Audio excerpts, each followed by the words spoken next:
ሶስት የካታሪ ዲፕሎማቶች በግብጿ ከተማ ሻርም አልሼክ ውስጥ መሞታቸውን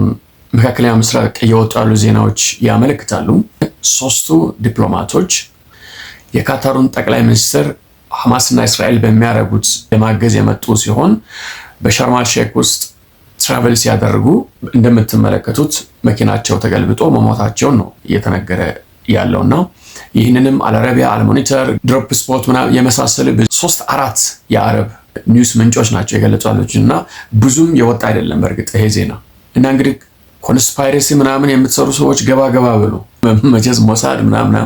መባሉ አይቀርም ብዬ ነው የማስበው። በነገው ዕለት በጣም ሃይ ሌቭል ሚቲንግ የሚባል ዶናልድ ትራምፕ፣ የካታሪ መሪ፣ የዩናይትድ አረብ ኤሚሬት፣ የሳውዲ፣ የግብፅ እንዲሁም ፈረንሳይ ፕሬዝዳንቶችና ሌሎችም የሚመለከታቸው የዓለም መሪዎች ሻርም አልሼክ እየገቡ ነው እና በዚህ መካከል ነው የካታሮች ሀገራቸውን መሪ ለማገዝ የመጡ ዲፕሎማቶች ናቸውና ቀላሉ ደመከልብ ሆኖ በጣም አስደንጋጭ መረጃ የወጣው። በአንጻሩ ደግሞ ይህንን ድርድር አሸማግሎ ለድል ያበቁት የአሜሪካው ፕሬዝዳንት ዲጄቲ የሚድል ኢስት ልዑክ የሆኑት ስቲቭ ዊትኮፍ የፕሬዝዳንቱ ልጅ ባል የሆነው ጃሬድ ኩሽነር ልጁ ኢቫንካ ትራምፕ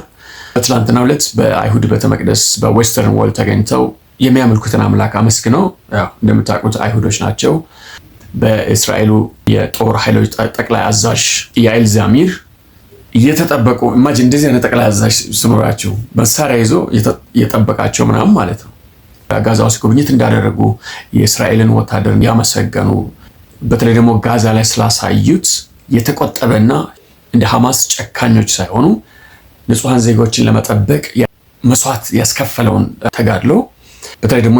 ያሬድ ኩሽነር አድንቀው በእስራኤል የሆስቴጅ ስኩዌር የታገቱ እስራኤላውያንን ለማሰብ